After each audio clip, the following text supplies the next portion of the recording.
오늘 우리 하나님 말씀은 성장의 원리라는 제목으로 베드로전서 2장 1절부터 3절까지 있는 말씀입니다. 베드로전서 2장 1절부터 3절까지 있는 말씀 함께 보시겠습니다. 그러므로 모든 악독과 모든 괴휼과 외식과 시기와 모든 비방하는 말을 버리고 갓난 아이들 같이 순전하고 신령한 젖을 사모하라. 이는 이로 말미암아 너희로 구원에 이르도록 자라게 하려 함이라. 너희가 주의 인자하심을 맛보았으면 그리하라. 아멘. 기도합니다. 아버지 하나님 감사합니다. 오늘 이 말씀을 통해서 또 베드로가 간절히 원했던 대로 우리가 믿음의 성장이 있게 도와주시고 또 하나님께서 우리에게 보여주신 그 성장의 원리를 따라서 하나님께서 원하시고 기뻐하시는 그런 모습으로 우리 영적인 사람으로 성장해 갈 수 있도록 도와주시옵소서. 이 시간 종의 입술을 주장해 주시고 하나님의 말씀을 담대하게 또 바르게 전할 수 있도록 도와주시옵소서. 예수님 이름으로 기도하옵나이다. 아멘. 우선 2절 말씀 갓난 아이들 같이 순전하고 신령한 젖을 사모하라. 이는 이로 말미암아 구원에 이르도록 자라게 하려 함이라. 이 2절 말씀은 조금 번역에 오류가 있습니다. 영어 성경이나 또 킹제임스 번역에는 빠진 단어가 있죠. 구원에 이르도록이라는 단어가 빠져 있는데 이 구원에 이르도록 하는 이 말은 없는 말인데 이 개역 성경에 잘못 번역이 되어서 지금 포함이 되어 있는 겁니다. 갓난 아이들 같이 순전하고 신령한 젖을 사모하라. 이는 이로 말미암아 너희로 자라게 하려 함이라. 이 젖을 사모함으로 말미암아 우리가 성장하게 하려 함이라. 이런 의미로 기록이 되어 있는 말씀입니다. 그래서 구원에 이르도록이라는 이 문구 때문에 구원이 마치 점진적으로 성장해서 얻어지는 것으로 오해하는 사람들이 있습니다. 그러나 이 말씀은 신령한 저주로 말미암아 자라게 하려 함이라. 곧 구원받은 사람이 영적으로 성장하는 것을 의미하는 말씀입니다. 그래서 베드로전서 2장 말씀은 구원에 대한 말씀이 아니고 영적 성장에 관한 말씀입니다. 모든 성장에는 성장의 원리가 있습니다. 식물이 자라게 하려면 자랄 수 있는 환경을 만들어 주어야 됩니다. 물이 있어야 되고 그리고 공기가 있어야 되고 햇빛이 있어야 됩니다. 우리가 영적으로 성장하기 위해서는 어떤 원리가 필요할까요? 이 물에 비유될 수 있는 하나님의 말씀이 있어야 되고 또 공기에 비유될 수 있는 성령의 역사가 있어야 되고 그리고 햇빛에 비유될 수 있는 하나님의 은혜가 있어야 합니다. 이 하나님의 말씀을 통해서 생명의 씨앗을 받습니다. 매일 우리의 삶 속에 함께 하시는 성령으로 인해서 하나님과 교통하는 삶을 살게 됩니다. 그리고 햇살처럼 따스하게 감싸주는 하나님의 은혜가 있을 때에 우리에게 새 힘을 주시고 있습니다. 그러나 식물이 자라는 곳에 끊임없이 생겨나는 잡초들이 있는 것처럼 우리의 성장을 방해하는 요소들이 우리 삶 속에 이 독초처럼 솟아나고 있습니다. 베드로는 오늘 본문 말씀을 통해서 우리가 영적으로 성장하기 위해서는 적어도 두 가지 요소가 필요하다고 말씀합니다. 그 중에 하나는 영적 성장을 방해하는 요소들을 버려라 하는 것입니다. 그것은 잡초는 뽑아버려야지 식물이 자랄 수 있다 이런 이야기죠. 또 다른 하나는 하나님의 말씀을 사모하라 했습니다. 먼저 버리고 그 다음에 사모하라. 순서가 있는 거죠. 먼저 버리고 그 다음에 사모하는 겁니다. 사모함으로 얻으라, 가지라, 취하라 이런 것입니다. 오늘 우리는 이 두 가지 요소를 통해서 성장의 원리를 배울 수 있기를 원합니다. 첫 번째로는 영적 성장을 방해하는 장애물들을 버려라 것입니다. 우선 버리는 문제부터 함께 생각을 해봅니다. 베드로전서 2장 1절 말씀에 보면은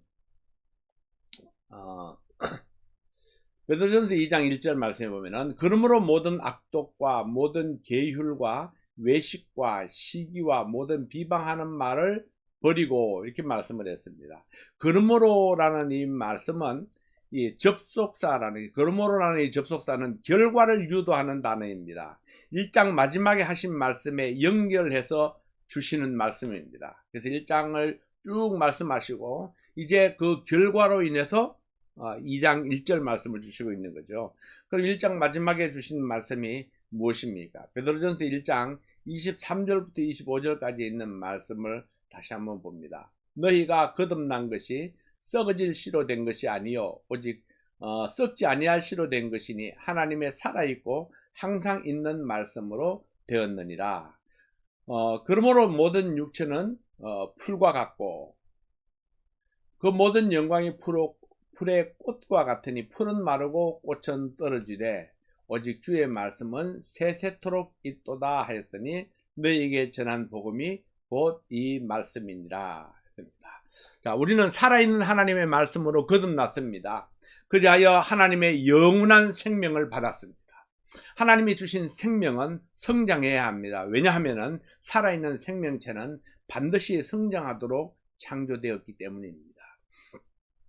만일 거듭나지 아니하면 그 사람은 성장할 수 없습니다. 왜냐하면 거듭나지 못한 사람에게는 생명이 없기 때문입니다. 그래서 거듭난 사람에게는 생명이 있고 생명이 있는 사람은 성장해야 합니다. 거듭났으면서도 성장을 하지 않는다면 성장을 방해하는 병적인 요소가 있기 때문입니다. 현실적으로 수많은 그리스도인들이 성장이 멈춰져 있습니다. 그 이유가 무엇일까요? 성장이 멈춰져 있는 이유. 이 베드로가 발견한 것은 버릴 것을 버리지 못했기 때문이다. 그래서 성장하지 못했다 하는 것을 말씀을 합니다. 버릴 것을 버리지 못하는 것은 욕심 때문입니다. 미련 때문입니다. 사람들은 이사를 할 때마다 엄청나게 많이 버렸다고 말하지만 여전히 쓰레기를 안고 살아갑니다. 2년, 3년, 어떤 것들은 10년 동안 한 번도 사용하지 않았던 것들이지만 여전히 버리지 못합니다. 미련과 욕심 때문입니다. 언제 사용하게 될지 모르지만 언젠가 필요할지도 모른다는 것 생각 때문에 버리지 못하는 것들이 우리에게 얼마나 많이 있습니까? 그러나 헌 것을 버리지 아니하면은 새 것을 구입하지 못합니다. 새 것을 샀지만은 헌 것을 버리지 아니하면은 또한 새 것을 있어도 사용하지를 못합니다. 예를 들어 볼까요? 우리 후라이팬은 코팅이 벗겨지면은 이 코팅이 벗겨진 후라이팬으로 음식을 만들면은 건강에 매우 해롭습니다. 그래서 건강을 위해서 오르가닉 재료를 사용하고 건강 보조식품을 먹으면서 건강에 해로운 후라이팬은 여전히 사용하고 있는 것이 현실입니다. 돈이 없어서라고요. 만약에 30불에서 50불을 주고 후라이팬을 사면은 2년을 쓸 수 있을 것입니다. 그 돈을 아끼기 위해서 건강에 해로운 후라이팬을 버리지 못하고 2년 동안 오르가닉 식재료와 건강식품을 사는데 적어도 1년에 500불, 1000불, 2000불, 3000불을 사용하게 됩니다. 차라리 1년에 한 번씩 후라이팬을 바꾸고 보통 재료를 사는 것이 훨씬 더 건강을 지킬 수 있을 것입니다. 버리는 것은 다시 사는 것만큼이나 굉장히 중요합니다. 왜냐하면 버리지 않으면 새로 살 수가 없고 버리지 않으면 새로 산 것이 있어도 사용하지 못하기 때문에 그렇죠. 이 베드로는 만일 우리가 영적으로 성장하기 원한다면 버리는 것이 선행되어야 된다는 사실을 말씀합니다. 이것은 순서가 맞아야 합니다. 사모하는 것을 얻기 전에 먼저 버릴 것을 버리고 담을 그릇을 깨끗하게 확보해야 합니다. 그러므로 버릴 것을 찾아서 버리는 것이 중요하다. 그런데 버리는 것이 쉽지 않습니다. 물건만 쉽지 않은 것이 아니고 우리의 삶 속에 스며들어오는 그 찌꺼기 독버섯들도 버리는 것이 결코 쉽지가 않습니다. 우리의 삶 속에 붙어 다니는 찌꺼기 같은 습관들을 버리겠다고 결심을 하고 또 결심을 하면서도 여전히 버리지 못하는 것들이 너무나 많습니다. 그러나 분명한 것은 버리지 않으면 새 것을 담을 수 없다는 사실입니다. 베드로는 오늘 본문에서 우리의 영적 성장을 방해하는 장애물들을 구체적으로 소개합니다. 이게 모든 악독, 모든 계율, 외식, 시기, 모든 비방하는 말, 이런 것들이 버려야 될 것들이라고 말씀합니다. 우리는 오늘 우리가 버려야 할 것들을 좀 더 구체적으로 알아보도록 하겠습니다. 버리겠다고 결심했지만은 버려지지 않았습니다. 이 모든 것들은 내 삶 속에 깊이 연결되어 있기 때문입니다. 내 삶을 바꾸고 내 가치관을 이 새 것으로 바꾸어야 버릴 수 있는 것들입니다. 옛것에 대한 미련을 버려야 됩니다. 옛날 익숙했던 것들을 우리가 버릴 수 있어야 합니다. 내 힘으로 잘 되지 않습니다. 누군가의 도움이 절실히 필요합니다. 그래서 믿음의 선배가 필요하고 믿음의 멘토가 필요합니다. 그리고 이것들을 버리기 위해서는 또 하나님의 도우심이 절실히 필요합니다. 때때로 우리의 능력으로 감당하지 못하는 것들이 너무나 많기 때문에 그렇죠. 내가 나 자신을 이기지 못합니다. 내가 나 자신을 이기지 못하기 때문에 내가 버리겠다고 결심을 하면서도 내가 버려지지 못하는 것입니다. 그래서 우리는 하나님의 도우심이 필요합니다. 그리고 믿음의 선배, 믿음의 멘토가 필요한 것입니다. 첫 번째는 모든 악독입니다. 한문으로 풀이해 보면은 모질락 독할독 이렇게 이야기하는데요. 모질고 독한 마음이라고 할 수 있습니다. 이해하고 용납할 생각이 전혀 없는 마음입니다. 은혜와 인자함이 전혀 없는 독한 마음입니다. 그래서 자기의 욕구를 성취하기 위해서 남을 해치는 마음, 자기 욕구 성취를 위해서는 진리를 버릴 수 있는 마음, 이것이 바로 악독입니다. 성경에 의해 보면요, 사도행전 8장에 등장하는 시몬에게 베드로가 같은 단어를 사용했습니다. 이 사도행전 8장 21절부터 있는 말씀에 보면은 하나님 앞에서 내 마음이 바르지 못하니 이 도에는 내가 관계도 없고 분깃될 것도 없느니라. 그러므로 너희 이 악함을 회개하고 주께 기도하라. 혹 마음에 품은 것을 사하여 주시리라. 내가 보니 너는 악독이 가득하며 불의에 매인 바 되었도다. 시몬은 지금 잘못된 방법으로 자기의 욕구를 성취하려고 돈을 가지고 성령의 능력을 사려고 시도했습니다. 베드로는 그 사실을 책망하면서 악독이 가득한 사람이라 그렇게 책망을 했습니다. 돈만 있으면 뭐든지 살 수 있다는 생각, 돈으로 하나님의 능력을 살 수 있다는 생각, 그 생각이 바르지 못하다, 그래서 악독하다, 그렇게 표현을 했습니다. 21절에서는 내 마음이 바르지 못하니 이렇게 책망을 하고 있습니다. 바르지 못한 마음, 모든 악독이 있는 마음, 그것을 이야기하는 거죠. 그 다음에 이제 두 번째로는 모든 괴휼입니다. 모든 괴휼. 간사스럽고 교묘한 속임수, 의도적인 부정직함으로 목적을 달성하기 위하여 거짓되고 간사한 언어를 구사하는 속임수, 이걸 괴휼이라고 합니다. 간사스럽고 교묘한 속임수 또는 의도적인 부정직함으로 목적을 달성하기 위해서 거짓되고 간사한 언어를 구사하는 속임수. 처음부터 남을 해치려는 동기가 숨어 있는 마음입니다. 원래 이 용어는 고기를 잡는 미끼를 의미하는 것입니다. 이 말은 괴계라는 말로 번역이 되기도 합니다. 우리는 보통 마귀의 괴휼, 마귀의 괴괴 이렇게 이야기를 하죠. 마귀의 속임수라는 이야기입니다. 그래서 성경은 마귀를 속이는 자라 그렇게 소개하고 있습니다. 마귀를 속이는 자. 그래서 마귀가 온갖 괴휼과 괴계로 하나님의 자녀들을 속인다, 이런 이야기죠. 그 다음에 세 번째로는 외식입니다. 외식. 가식적인 경건과 겉모양만 있는 사랑을 의미합니다. 근본적으로 이 용어는 참된 자기를 감추고 자기가 아닌 다른 사람을 연기하는 배우를 가리키는 데서 나온 말입니다. 자기의 참모습을 나타내지 아니하고 가식적으로 다른 사람의 모습을 나타낸다는 거죠. 이게 겉모양만 거룩하고 깨끗한 사람. 예수님께서는 외식하는 서기관과 바리새인들을 책망하셨습니다.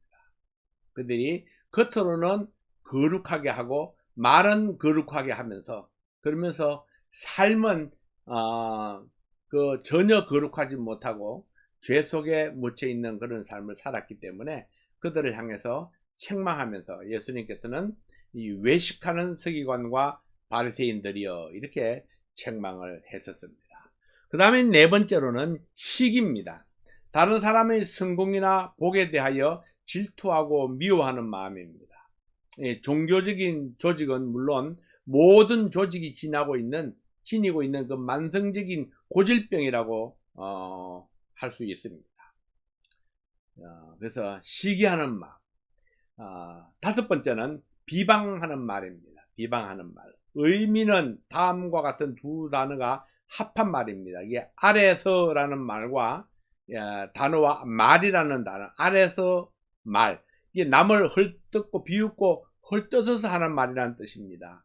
그 사람의 뒤에서 중상모략하는 말을 가리키는 것입니다.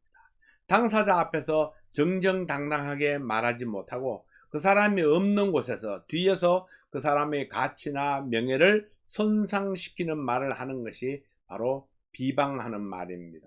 그래서 사람들이 잘 하는 것들이죠. 이게 모든 악독, 모든 계율, 외식, 시기, 비방하는 말, 굉장히 우리의 삶 속에 깊숙이 들어와 있는 굉장히 흔한 것들입니다. 이것들은 모두 사랑을 파괴하는 것들입니다. 이러한 것들은 전부 인간관계에 치명적인 해악을 끼치는 그런 요소들입니다. 또한 이러한 것들은 하나님과의 관계에도 치명적인 악영향을 미치게 됩니다. 우리의 영적 성장은 하나님과의 관계가 좋은 만큼 성장할 수 있습니다. 하나님과의 관계가 좋으려면 사람들과의 관계도 좋아야 합니다. 이 좋은 관계를 위해서는 모질고 악한 마음을 버려야 합니다. 자기 욕구 성취를 위해서 남을 해치려는 마음을 버려야 합니다.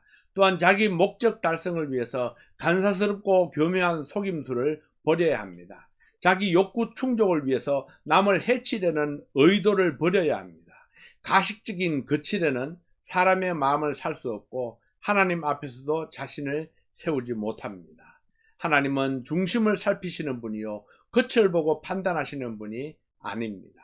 다른 사람이 잘 되는 것을 질투하고 미워하면 어떤 관계도 지속되지 못합니다. 다른 사람 뒤에서 헐뜯고 비방하는 말을 버려야 합니다. 베드로는 먼저 이것들을 버리라고 말씀을 했습니다. 이것들을 먼저 버리지 아니하면 관계 회복을 할 수가 없고 관계가 회복되지 아니하면 우리의 믿음은 성장할 수가 없기 때문입니다. 영적 성장을 가로막는 요소들을 하나씩 버리기 위해서는 먼저 가치관의 변화가 있어야 합니다.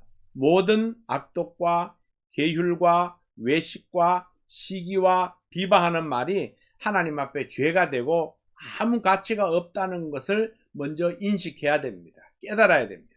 이것들이 우리의 영적 성장을 방해하는 요소라는 사실을 알 때에 그때 비로소 우리가 하나씩 버릴 수 있습니다. 진정한 가치가 아닌 것은 과감하게 버릴 수 있어야 합니다. 무엇이 나를 하나님 앞에 세울 것인가? 하나님 앞에 나를 세우지 못하는 것들을 과감하게 버려야 그 다음에 내가 하나님 앞에 유익한 것들을 선택할 수가 있습니다. 두 번째로 우리는 영적 성장을 위해서 하나님의 말씀을 사모해야 합니다. 베드로전서 2장 2절 3절 있는 말씀을 보면은 내가 보니 이건 뭐야? 갓난 아이들 같이 순전하고 신령한 젖을 사모하라. 이는 이로 말미암아 너희로 구원에 이르도록 자라게 하려 함이라. 너희가 주의 인자하심을 맛보았으면 그리하라 했습니다. 영적 성장의 두 번째 원리는 사모함입니다. 사모한다는 것은 우러러 받들고 마음속 깊이 따른다는 그런 뜻을 가지고 있습니다. 그러면 무엇을 사모하는 것입니까? 하나님의 말씀입니다. 하나님의 말씀을 사모해야 합니다. 순전하고 신령한 젖을 사모하라. 하나님의 말씀을 우러러 받들고 마음속 깊이 그 말씀을 따르라는 것이 말씀입니다. 영적 성장은 하나님의 말씀이 핵심입니다.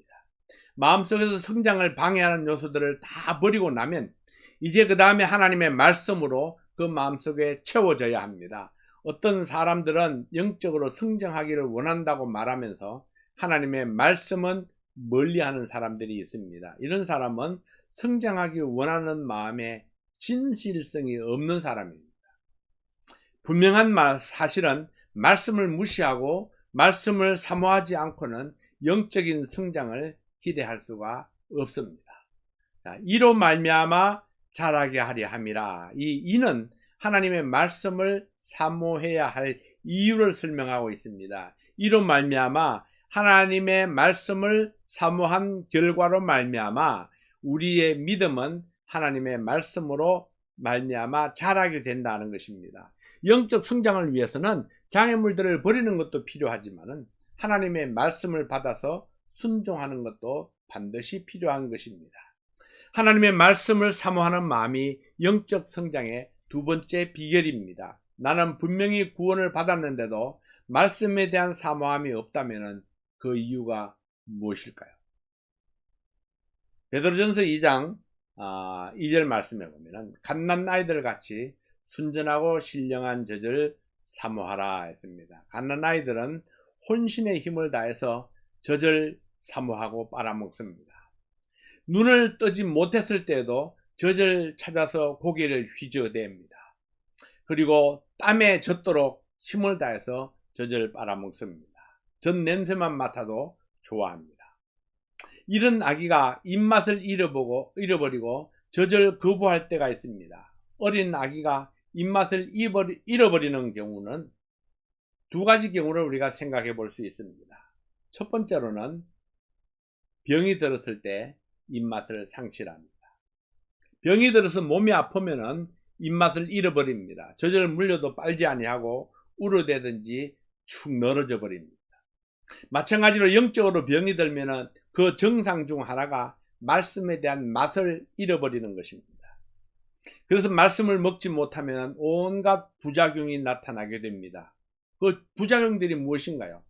모든 악독, 모든 계율, 외식, 시기, 모든 비방하는 말, 이런 것들이 다시 고개를 들고 나타나게 되는 것입니다. 부정적인 생각이 밀려오게 됩니다. 영적 성장은 멈춰서고 믿음은 퇴보하게 됩니다. 우리 몸이 병이 들면 입맛을 상실하고 입맛을 잃어버리면 우리 몸이 병들었다는 것을 알 수 있습니다. 만일 하나님의 말씀에 거부 반응이 일어나면 내 영적 건강을 살펴보아야 합니다. 어떤 병이 내 속에 침투해 들어왔는지 살펴야 합니다. 그리고 그것을 몰아내기 위해서 기도하고 하나님의 도우심을 구해야 합니다. 자, 다시 말씀드리면요, 내가 하나님의 말씀에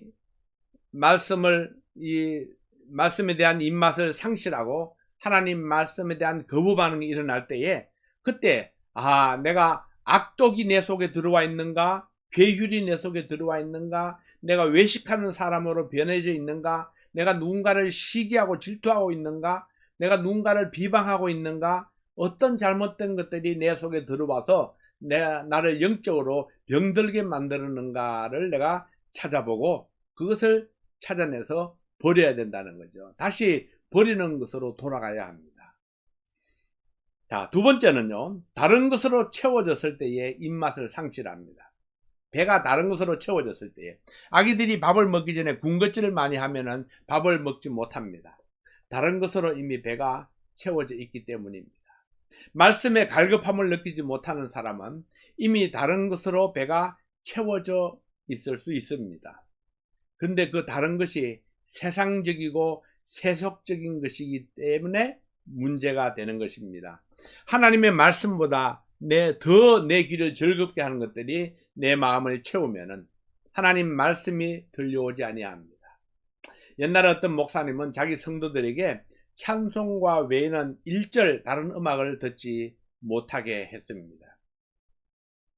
심지어 기독교 방송에서 다른 목사님의 설교를 듣는 것도 금하는 것이 좋다고 했습니다. 왜냐하면 설교를 듣고 올바르게 진리를 분별하는 능력이 부족하게 되면은 부작용이 있을 수 있기 때문입니다. 설교를 듣고 바른 판단을 하지 못하면은 어떤 말씀이 옳은지 분간하기가 어렵기 때문입니다.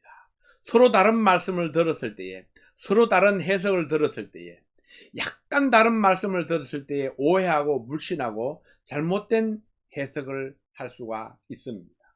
왜냐하면 전파되는 목사님들의 말씀들이 다 똑같지 않기 때문입니다. 그래서 이 말씀 저 말씀 듣다가 보면은 어느 것이 진실된 것인지 분간하기 어려울 때가 있게 된다는 거죠. 그래서 여러 사람의 설교를 다양하게 듣는 것보다는 자기가 믿을 수 있는 목사의 설교를 깊이 듣고 자세하게 반복해서 듣고 묵상하는 것이 오히려 영적 성장에 큰 도움이 될 수 있다는 것입니다. 내가 영적으로 성장하기 위해서는 마땅히 버려야 할 것을 과감하게 버릴 수 있어야 합니다. 영적 멘토의 도움을 받고 기도함으로 성령의 도움도 받고 믿음 성장에 불필요한 것들을 과감하게 잘라내는 그런 용기와 결단이 필요합니다. 그리고 하나님의 말씀을 사모해야 합니다. 내가 하나님의 말씀을 섭취하는 만큼, 듣는 만큼, 묵상하는 만큼 내가 영적으로 성장할 수 있습니다. 말씀은 적게 듣고 말씀은 묵상하지 않으면서 말씀을 읽지 않으면서 내 영적 성장을 기대하는 것은 욕심입니다. 하나님 말씀을 사모하는 마음이 없이는 내 믿음이 성장할 수가 없습니다. 우리가 말씀으로 거듭났다면 우리는 반드시 영적으로 성장해야 합니다. 그것이 나를 향한 하나님의 뜻이기 때문입니다. 건강하고 튼튼하게 성장하는 것은 우리 모두를 향한 하나님의 뜻입니다. 우리가 영적으로 성장하기 위해서는 버리는 것에 결단력이 있어야 합니다. 근데 결단력만 가지고는 안 될 경우가 너무나 많습니다. 왜냐하면 나도 내 자신을 잘 모르기 때문입니다. 내게 어떤 잘못이 있는지, 뭐가 병들어 있는지를 잘 모를 수 있습니다. 자, 이럴 때에 내가 하나님 말씀을 들을 때에 내 마음에 찔림이 오든지 아니면 내 마음에 분노가 일어나든지 내 마음속에 기쁨 외에 다른 것들이 내 마음속에 일어나게 된다면 뭔가 어딘가에 병들어 있다는 것을 내가 눈치를 채야 됩니다. 그리고 성령의 도우심을 위해서 하나님께 기도해야 됩니다. 내가 결심하고 결심했는데도 내 결심이 연약해서 내 의지가 약해가지고 잘 하지 못할 때가 있죠. 이럴 때는 하나님의 도움이 절실하게 필요합니다. 그래서 내 약점을 위해서, 내 병든 것을 고치기 위해서, 내 마음속에 있는 잡초들을 뽑아내기 위해서, 내가 버려야 될 것을, 마땅히 버려야 될 것을 버리기 위해서 내가 하나님 앞에 간절히 기도해야 합니다. 자, 이도저도 잘 안 될 때에, 기도조차 잘 안 될 때에 그때 우리가 멘토가 필요합니다. 여러분, 멘토라는 것이 무엇입니까? 적어도 내가 한 사람의 멘토가 있다면은 내가 예스인지 노인지 알지 못할 때에 그 멘토의 말에 따라서 내가 예스냐 노냐를 딱 결단하고 순종할 수 있는 사람, 그런 사람이 바로 멘토입니다. 그냥 의견만 듣는 것, 그런 멘토는 우리에게 별로 의미가 없습니다. 내 삶 속에 영적인 멘토로 삼았다면은 내가 결정하기 어려울 때에 내가 내 멘토의 의견을 철저하게 내가 복종하고 따라가겠다 하는 그런 마음이 돼야 진정한 멘토로서의 가치가 있는 것입니다.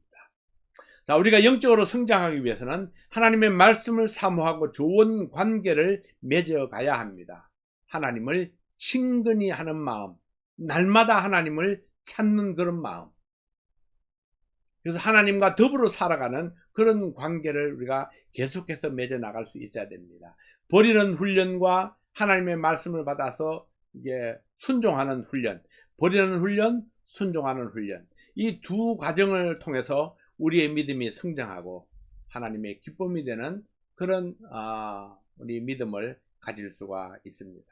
사랑하는 성도 여러분, 오늘 들은 바 이 말씀을 생각하면서 갓난 아이들 같이 신령하고 순전하고 신령한 젖을 사모하라. 이로 말미암아 우리로 자라게 하려 합니다. 그래서 우리가 그 하나님의 은혜를 맛본 사람으로서, 하나님의 인자하심을 맛본 사람으로서 우리가 갓난 아이들 같이 순정하고 신령한 젖을 사모함으로 우리 하나님 앞에 아름다운 믿음으로 성장해 갈 수 있기를 바랍니다. 죄송합니다. 이게 제가